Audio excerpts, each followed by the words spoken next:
होली में महादेव जी होली खेल रहे हैं और उनकी धर्मपत्नी पार्वती से क्या कह रहे हैं, गौरा जी से। पनिया लाले लाल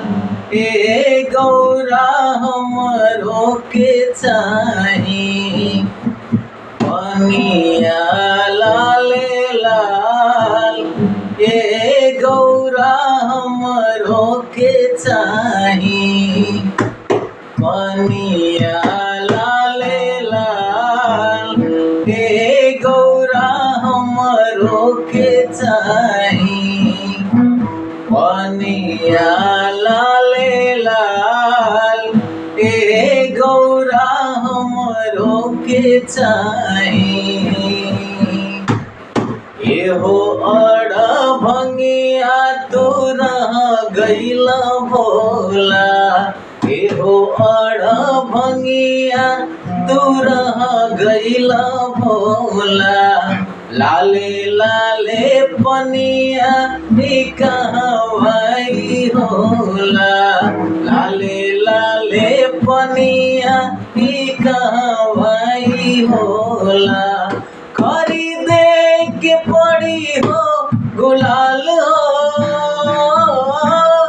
खरीदे के पड़ी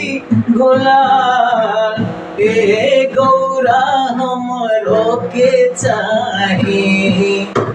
पनिया लाले लाल ए गौरा हमरो के चाही,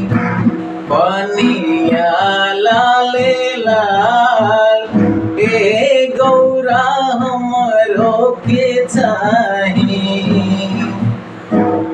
हमारा से गौरा गुलाल कैसे आए, हमारा से गौरा गुलाल कैसे आए, एगो नइखे हमारा नौकरिया में पाए, एगो नइखे हमारा नौकरिया में पाए, रच दिहलु बड़ा का जवाल हो, रच दिहलु बड़ा का जवाल ए गौरा हमरो के चाही, पनिया लाले लाल ए गौरा हमरो के चाही, पनिया लाले लाल ए गौरा हमरो के चाही। सबका के दिला बाबा महल तारी, सबका के दिला बाबा महल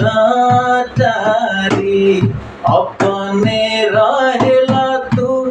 बन के भिखारी, अपने रहेला तू बन के भिखारी, धनी धनी तोहारो कमाल हो, धनी धनी तोहारो कमाल के गौरा हमरो के चाही, पनिया लाले लाल ए गौरा हमरो के चाही, पनिया लाले लाल ए गौरा हमरो के चाही, पनिया लाले लाल ए गौरा हमरो के चाही, पनिया लाले लाल ए गौरा हमरो के चाही, पनिया लाले लाल ए गौरा हमरो के चाही, पनिया। आप सभी को हैप्पी होली, होली की बहुत सारी शुभकामनाएं।